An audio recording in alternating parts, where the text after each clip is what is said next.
aqui, nós iniciamos o nosso estudo de hoje, que nós vamos falar sobre o milênio. Rapidamente retomando, no último estudo, nos dois últimos estudos nossos, no penúltimo nós falamos sobre os sinais da volta de Jesus, aí no último nós falamos sobre a volta de Jesus, que será com grande clamor de trombeta, todo olho verá e aquela coisa toda.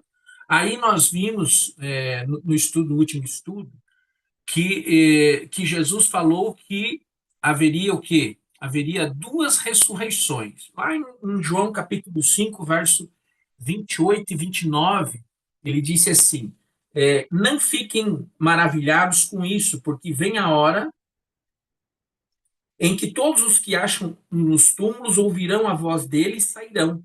Os que tiverem feito bem para a ressurreição da vida e os que tiverem praticado mal para a ressurreição do juízo. Ou seja, Jesus ali nessas palavras, nesse ensino dele, ele nos deixou aqui evidente que haverá duas ressurreições, né? A gente viu no último estudo.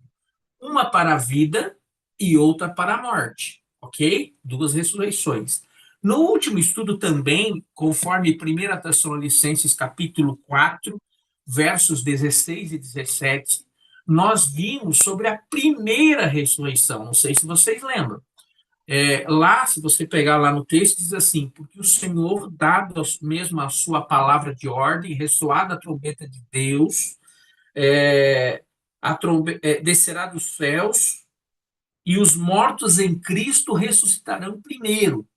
Então, a gente viu lá que aquela turma que já está morta quando Jesus voltar, os que morreram em Cristo ressuscitam primeiro. Depois nós, os vivos, seremos transformados e nos encontraremos juntos com Jesus nas nuvens do céu, certo? Então, aqui nesse texto da semana passada, de 1 Tessalonicenses que nós estudamos, nós vimos a primeira ressurreição, que é a ressurreição da vida, certo? Mas nós não falamos sobre a segunda ressurreição, que é a ressurreição do juízo. Por quê? Porque ela só vai acontecer depois de um período que se chama milênio, que é justamente o estudo de hoje. Então, hoje nós vamos estudar o milênio para podermos chegarmos na conclusão desse estudo das palavras de Jesus, onde ele falou que haveria duas ressurreições. Nós estudamos uma, a ressurreição da vida, e agora nós vamos ter que estudar o milênio para poder chegar na segunda ressurreição, que é a ressurreição do juízo. Porque os que estavam mortos, que não aceitaram Cristo em vida, continuam mortos, segundo o que nós estudamos até aqui. Eles estão mortos ainda. Então, eles não ressuscitaram, só os justos. E aqueles que quando Jesus voltar, estiverem vivos, mas também não aceitaram Jesus, eles morrem, né, por ocasião da chegada de Jesus. Lembra? Eles pedirão para os rochedos caem sobre nós e tal, né, vão desejar a própria morte, por justamente ver aquilo que eles perderam com suas escolhas, né? E então, para o estudo de hoje, eu já quero ir com você para o livro de Apocalipse. Você que está aí e pode, já pega aí o livro de Apocalipse e já entra aí no capítulo 20, tá bom? Capítulo 20. Olha só o que vai falar aqui agora. Eu estou abrindo a minha Bíblia também. Capítulo 20. Ok?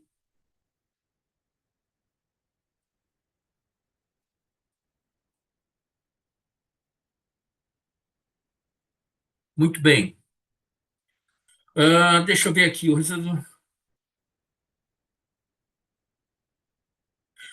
Vamos ler o verso 5 primeiro, tá? Verso 5 diz assim, ó. Os restantes dos mortos não reviverão até que se completassem os 1000 anos. Esta é a primeira ressurreição, entendeu? Então, é, é, a primeira ressurreição é aquela que nós já vimos, só que os outros mortos, aqueles que não aceitaram Cristo como seu Senhor e Salvador, eles não vão ressuscitar até que se complete o quê? 1000 anos. Ou seja, o assunto de hoje, que é o milênio. Verso 6, olha o que diz aqui, ó. Nesse verso 6, nós vamos ver para onde que vai aquela turma que ressuscitou né, que na ressurreição da vida. Olha só o verso 6.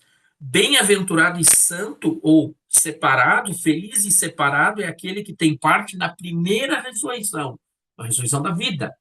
Porque sobre esses a segunda morte não tem poder. Pelo contrário, serão sacerdotes de Deus e de Cristo e reinarão com ele por 1000 anos. Olha só que coisa. Então, aqui nesse verso 6 tem muita informação para nós. Quais são as principais?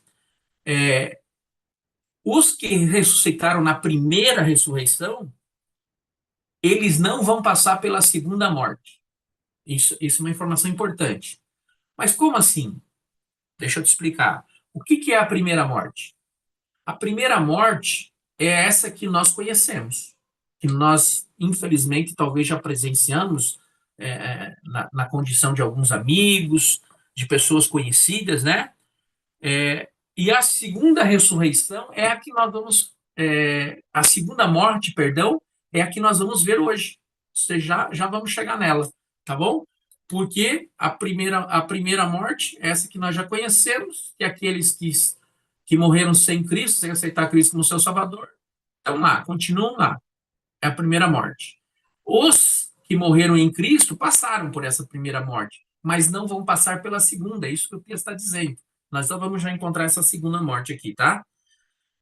Mas o que essa turma que chegou na sua salvação, que ressuscitou na ressurreição da vida, vai fazer agora? Para onde eles vão? Está aqui, ó. Eles vão ser sacerdotes de Deus e de Cristo e reinarão com ele por 1000 anos. Então, aos salvos, nós vamos para o céu, reinar com Jesus e ser sacerdote lá. Ou seja, vai haver uma posição de honra para todos, né? O sacerdote, ele é uma posição de honra na parte espiritual, né? Então, todos serão honrados espiritualmente falando e todos reinarão com Jesus durante 1000 anos. É o que está escrito aqui no verso 6 que acabamos de ler, entendeu? Então, agora, o que essa turma vai fazer no céu durante esse período? Vamos estar no céu, vamos estar reinando, vamos ser sacerdotes, mas olha só a informação que está aqui na primeira parte, pelo menos do verso 4, ok? Vamos ver aqui, ó. Verso 4, do próprio capítulo 20, tá? Diz assim, ó: vi também tronos, e nestes sentaram-se aqueles quais foi dada autoridade para julgar. Olha só essa primeira parte do verso. Então, nessa visão aqui de João, ainda no capítulo 20, que é a visão depois de Jesus ter voltado aqui na terra, levado os seus para os céus, ele diz que vê tronos, e nesses estão assentados aqueles que foi da autoridade para julgar. Entendeu? Então, no céu, os salvos serão sacerdotes, reinarão com Jesus, mas também vão julgar. Agora precisamos entender que julgamento é esse. Se você estivesse aqui frente a frente comigo, eu ia te fazer a seguinte pergunta: quem que vai ser julgado ali?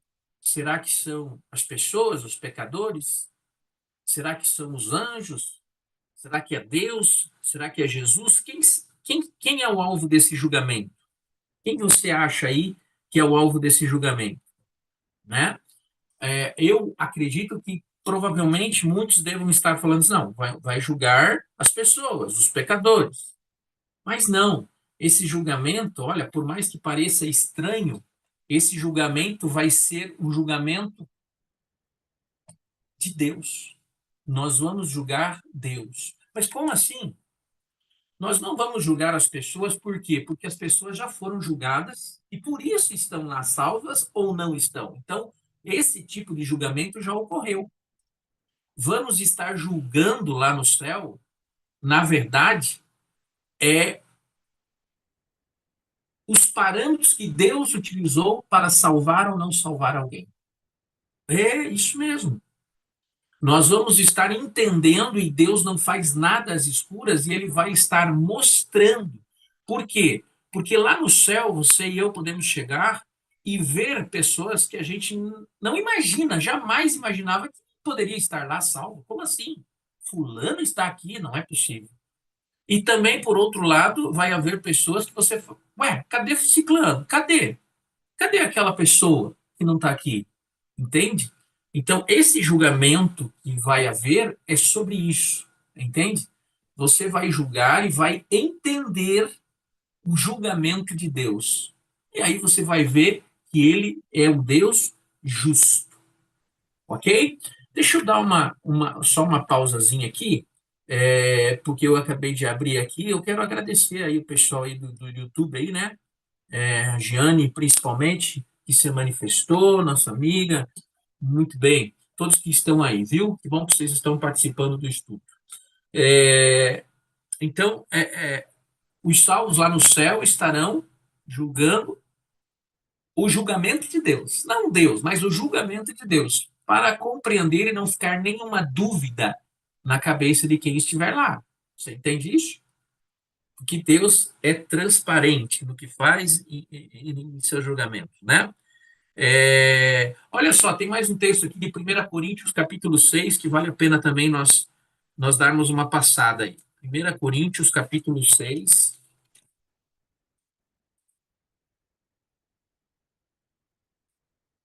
verso 2. Olha só, olha o que Paulo falou. Verso 2: Ou vocês não sabem que os santos, santo, eu já expliquei, né? Santo não é uma pessoa que não peca, santo é uma pessoa separada, né? Os santos vão estar no céu, os separados, né? Aqueles que se separaram do mundo, que, que vamos dizer assim, tomaram uma posição ao lado de Deus. Isso é uma pessoa santa, uma pessoa separada, né, das coisas do mundo. Vocês não sabem que os santos hão de julgar o mundo? É uma pergunta que Paulo faz aí por uma questão de desentendimento que estava havendo entre os irmãos da igreja, né? Ele está chamando a atenção, ele fala assim: vocês ficam aí brigando uns com os outros? Será que vocês não sabem que um dia vocês vão julgar o mundo? Olha, não sabem que os santos hão de julgar o mundo? Ora, se o mundo deverá ser julgado por vocês, será que vocês não são competentes para julgar as coisas mínimas? Né? Paulo está chamando a atenção. E nessa chamada de atenção, o texto, o ensinamento que ele passa aqui, movido pelo Espírito Santo, bate certinho com o que nós vimos aqui em Apocalipse, também registrado por João, né? Nas visões de João. Você está vendo como a Bíblia ela em nada se contradiz, ela é um texto, né? Poderia citar outros aqui, como essa questão dos tronos, Apocalipse capítulo 1, verso 6, aí fica Apocalipse capítulo 5, verso 9 e 10, tudo fala sobre os tronos, fala sobre sentar, sobre julgar, né? Tudo isso é coerente aqui com o que nós estamos estudando aí, né? Então, o que os salvos farão lá no céu? Estarão julgando, estarão compreendendo, se abrirão diante dele os livros, e aí todos os registros do que o Fábio fez, do que o Fábio deixou de fazer, vai estar disponível para todos entenderem o porquê que o Fábio está lá, ou, Deus me livre, o porquê que o Fábio não está lá. Vocês compreenderam? Esse é o julgamento. E aí? Mas beleza, então os salvos foram levados para o céu, estão lá reinando, e o que acontece aqui na terra? Né? O que acontece aqui? Então vamos lá. Jeremias capítulo 4. Vai lá para o Velho Testamento, livro do profeta Jeremias, capítulo 4. Ok? Drica, meu som, tá tudo certo? Aquela hora você disse que travou, não travou mais, tá tudo em ordem? Sim, Fábio, tá tudo ok, não travou mais. Tá bom. Ok. Muito bem, Jeremias capítulo 4, verso 23 a 26, diz assim, ó. Olhei para a terra e eis que ela estava sem forma e vazia. Você lembra alguma coisa sobre isso? Lembra que o primeiro estudo nosso, aliás, o segundo estudo, nós vimos lá em Gênesis capítulo 1, né? Quando começa a formação do mundo, lá está escrito que a terra era sem forma e vazia. Então, quando Jesus voltar e levar os salvos para o céu, essa terra volta a ficar sem forma e vazia, pelo ato de destruição que vai haver por ocasião da volta de Jesus. Vai se abalar a terra, vai acabar com tudo, né?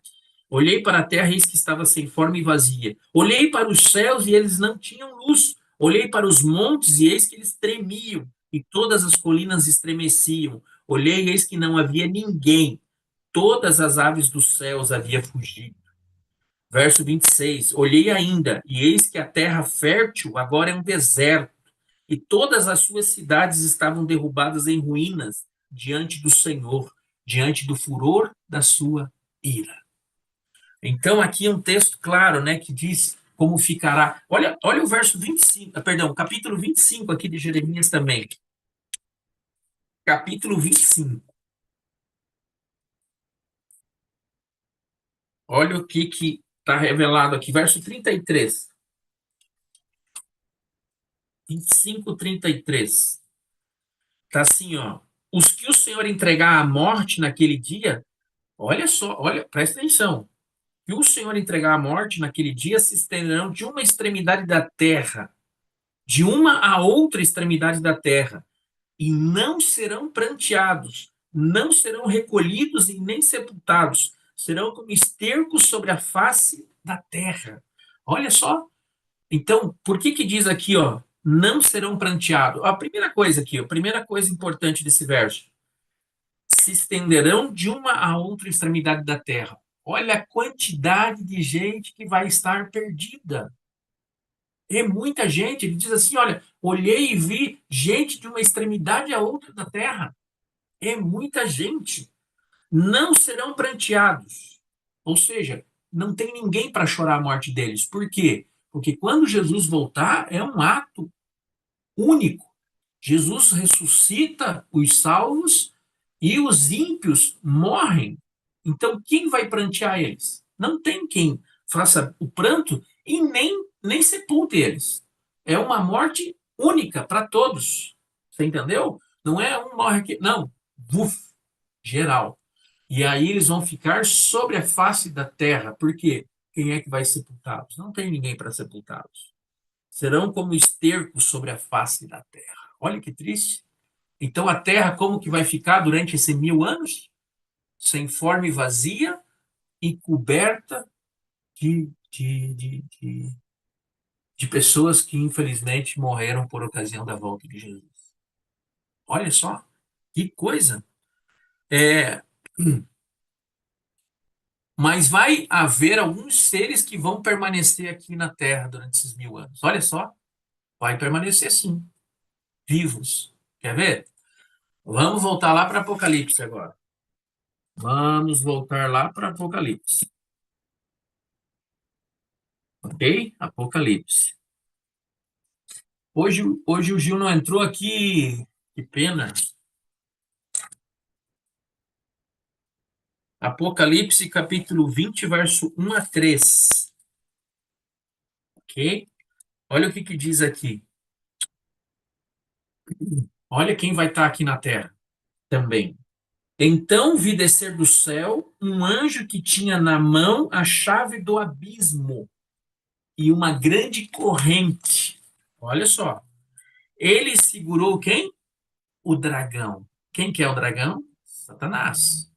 Ele segurou o dragão, a antiga serpente, não precisa nem, olha, não, o texto mesmo se revela, que é o diabo, que é Satanás, e o prendeu por 1000 anos, o mesmo milênio, em que os salvos estarão reinando e sendo sacerdotes com Cristo, e julgando e entendendo todas as coisas, os mortos estão aqui e também o dragão, a antiga serpente, diabo, Satanás, está preso também por 1000 anos. Mas veja o verso 3 também.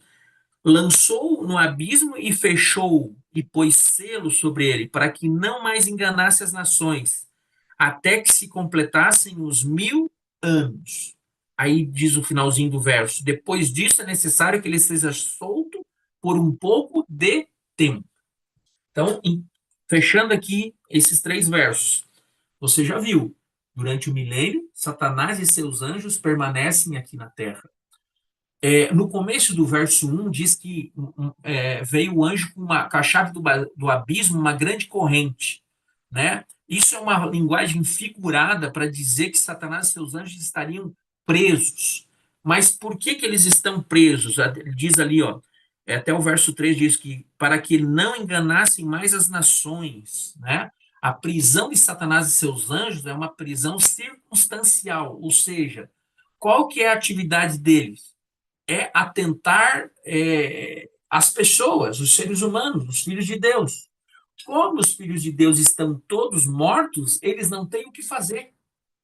Eles não, o trabalho deles não tem, é infrutífero, não tem, né? Ele fala ali o texto, eles não podem mais enganar as nações. Por quê? Porque as nações, infelizmente, naquele momento estão todas mortas. Não há mais ninguém vivo.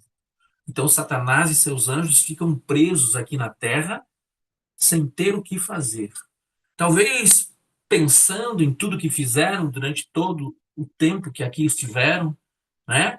Mas infelizmente acho que a gente vai ver aqui que nem mesmo esse tempo foi será suficiente para eles cair na real, tá bom? Porque o final do verso diz ali o quê? Que ele será necessário que ele seja solto por um pouco de tempo. Nós já vamos ver isso aqui também, tá bom? Muito bem. Agora, a grande pergunta é: passado esses 1000 anos, quando se completar esses 1000 anos, o que vai acontecer, principalmente com Satanás e os ímpios, primeiro? Vamos ver? Aqui no capítulo 20, é só nós continuarmos aqui a leitura do capítulo 20, o verso 5 ao 7 agora, tá? Eu já li, mas nós vamos reler aqui para tirarmos mais alguns detalhes aqui. Então, vamos ver aqui, a partir do verso 5. Então, diz assim: aqui a ideia é o que vai ocorrer com Satanás e os ímpios, tá? Depois dos 1000 anos. Então, diz ali: o restante dos mortos não reviverão até que se complete os 1000 anos. Esta é a primeira ressurreição. Bem-aventurado e santo é aquele que tem a parte na primeira. Sobre esse, a segunda morte, não tem poder, pelo contrário. Serão sacerdotes de Deus e reinarão com Cristo os 1000 anos. Então, o que vai acontecer? Se eles não podem viver até que complete os 1000 anos, então, quando completar os 1000 anos, o verso 5 principalmente, o que vai acontecer? Quando completar os 1000 anos, eles vão o quê? Ressuscitar. Aqui está o quê? A segunda ressurreição, né? A segunda ressurreição. A primeira é aquela quando Jesus volta e ressuscita os salvos. Agora não. Agora quem ressuscita são os perdidos, ok? São aqueles que não aceitaram Jesus como seu Senhor e Salvador. Então, aqui, ó, o restante dos mortos não reviverão, não ressuscitarão, até que se complete os 1000 anos, ok? Então, aqui, depois dos 1000 anos, os mortos ressuscitam, aqueles ímpios, os ímpios, né? Então, se os ímpios ressuscitam, o que acontece com Satanás? Ele é solto. Ele é solto, porque se os ímpios ressuscitam, agora ele tem o que fazer. De novo, ele tem ali pessoas que estão ao seu lado. Olha só que coisa triste. Mas eu quero que você vá agora ao capítulo 21, né? O verso 2. Olha só o verso 2 e depois nós vamos para o 10 também. Olha o que diz o verso 2.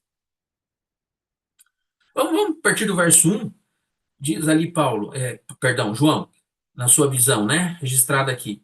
E vi novo céu e nova terra, pois o primeiro céu e a primeira terra passaram e o mar já não existe. Agora, o verso 2. Então, João já está vendo tudo recriado, né? Está dizendo agora o mar já não existe. O verso 2 diz aqui: vi também a cidade santa, a nova Jerusalém, que desce do céu, da parte de Deus, preparada como uma noiva, enfeitada para o seu noivo, né? Ou seja, aqui o que está dizendo?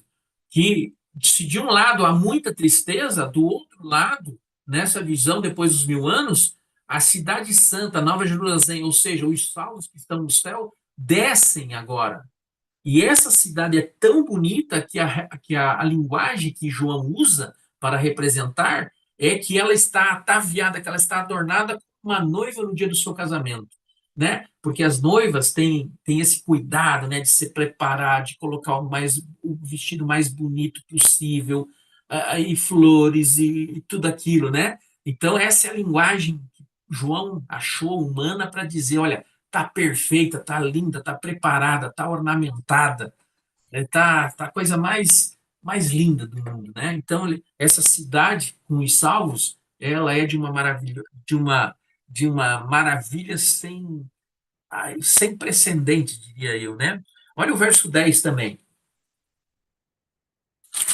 Verso 10 diz assim, ó: E ele me levou no espírito a uma grande e elevada montanha, e me mostrou a cidade santa, Jerusalém, que descia do céu, da parte de Deus. Né? Dois textos que João fala, vi essa grande cidade descendo. Né? Então, é mais um evento que marca, que acontece logo após os 1000 anos. Então, nós estamos vendo, no final dos 1000 anos, o que acontece? No final dos 1000 anos, a nova Jerusalém desce do céu, os ímpios, os ímpios ressuscitam, Satanás é solto da sua prisão, ok?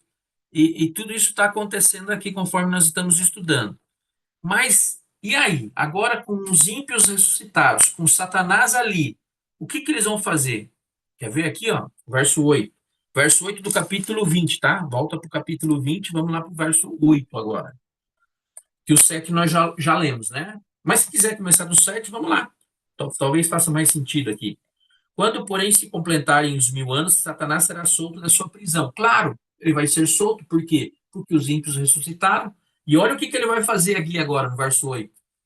Como a soltura dele é devido à ressurreição dos ímpios. Daí, com a ressurreição, diz assim, ó, ele vai sair para enganar novamente as nações. Lembra que por 1000 anos ele ficou preso sem poder enganar as nações? Agora não. Agora os ímpios ressurgem, então Satanás volta para enganar as nações de novo. Olha só, ele não desiste.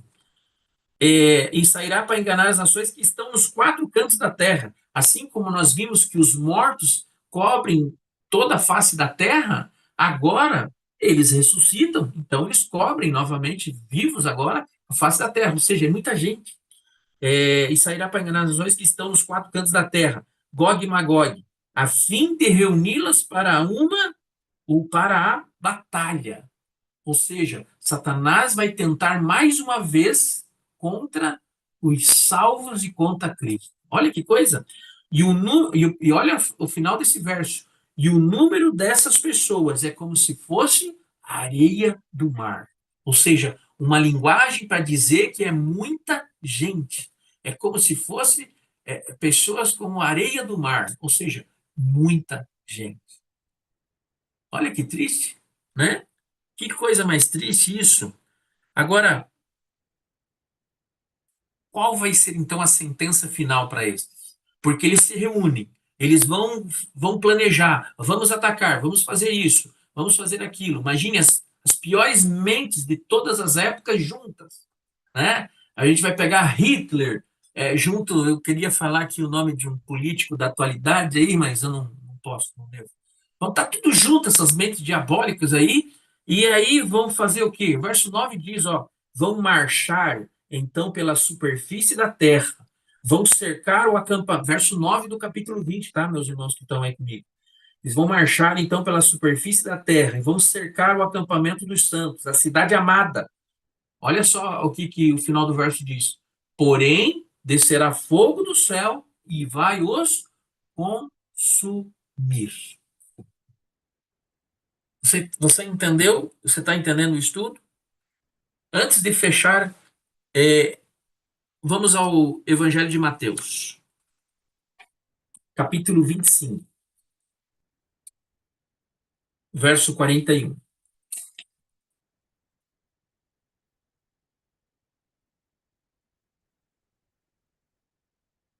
Ok? Veja que nós acabamos de ler lá em Apocalipse, capítulo 20, verso 9, que vai descer fogo do céu e vai os consumir. Olha o que Jesus falou lá no capítulo 25 de Mateus, no verso 41. Então o rei dirá também aos que estiverem à sua esquerda. Você vê que a esquerda sempre não é de coisa boa.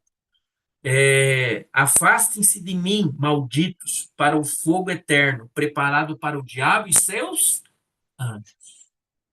Então, esse fogo que vem lá depois do milênio, que, que vem da parte de Deus sobre os ímpios aqui na terra, está aqui, ó, também registrado nas palavras de Jesus, no capítulo 25, verso 41 do livro de Mateus, para aqueles que estiverem à esquerda de Jesus, né? Porque os da direita são os salvos, os da esquerda, aqui no caso, são os ímpios, né?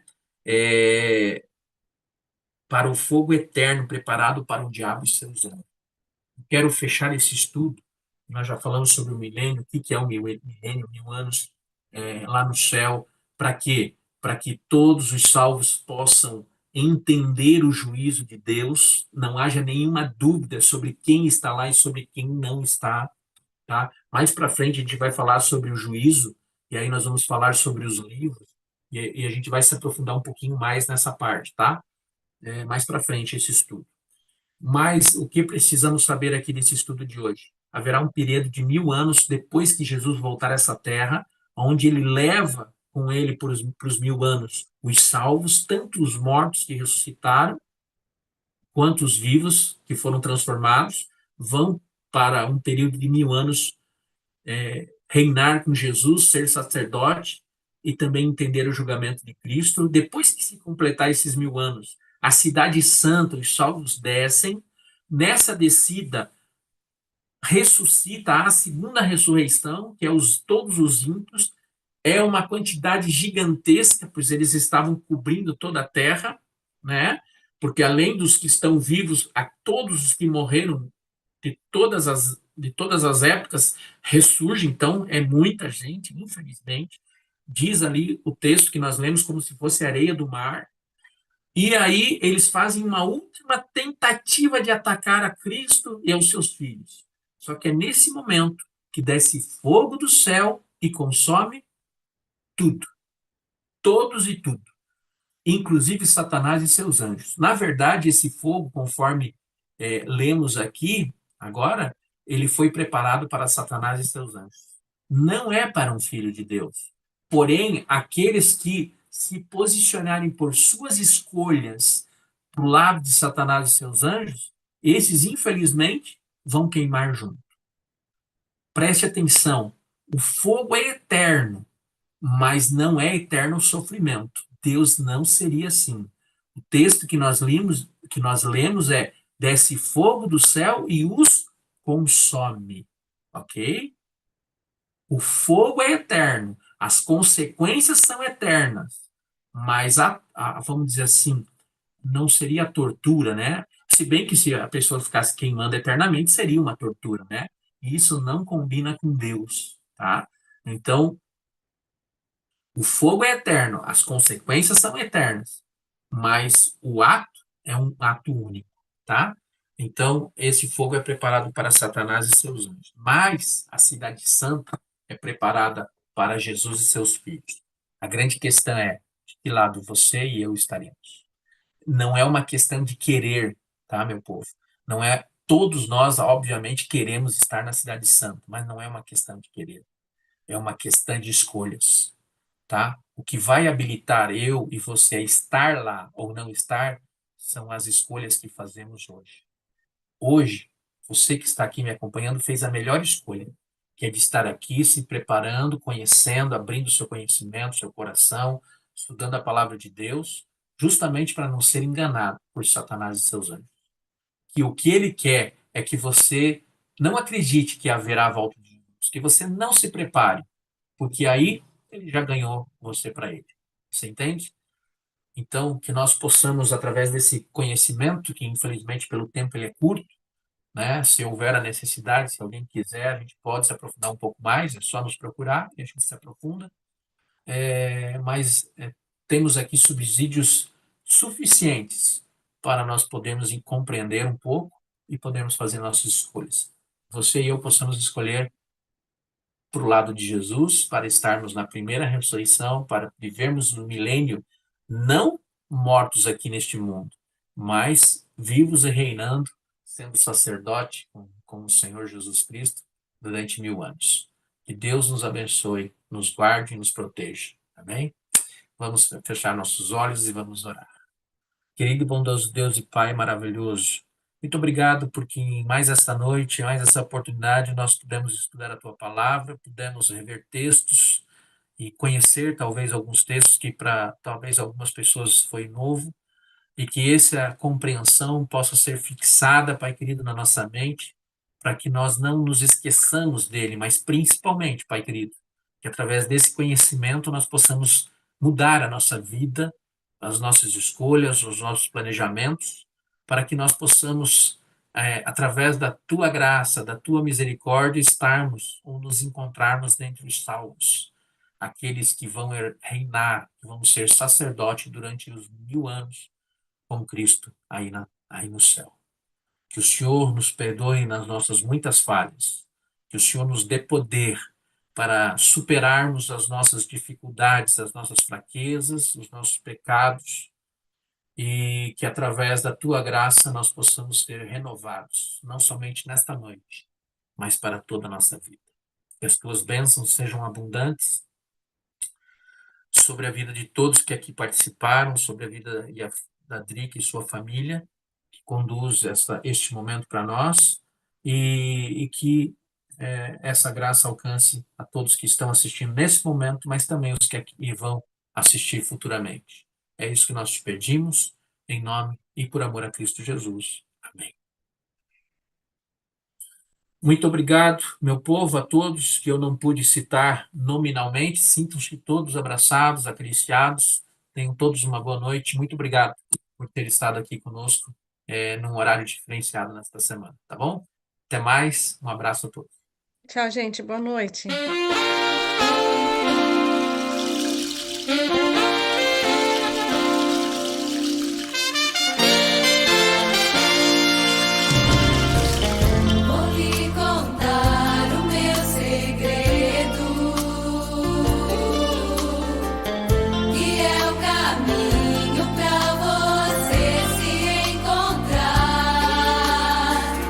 Este segredo tem um nome,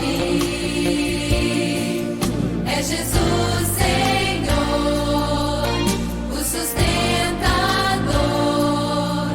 como dou valor pro seu amor.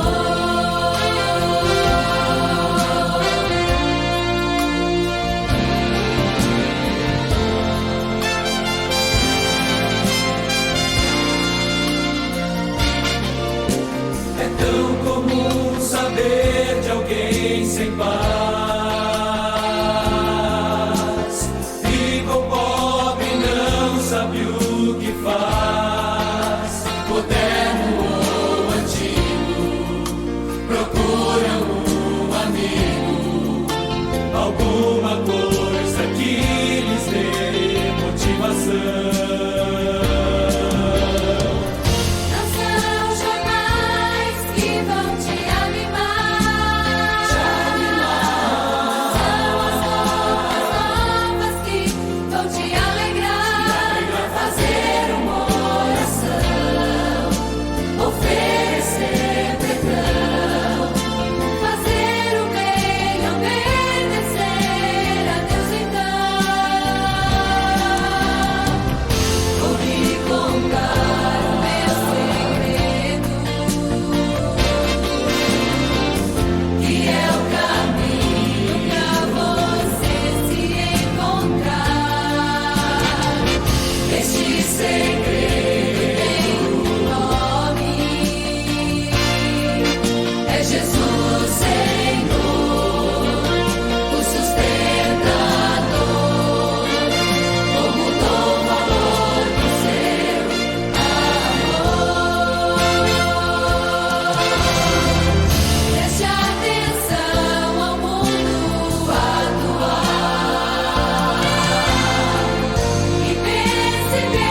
Meu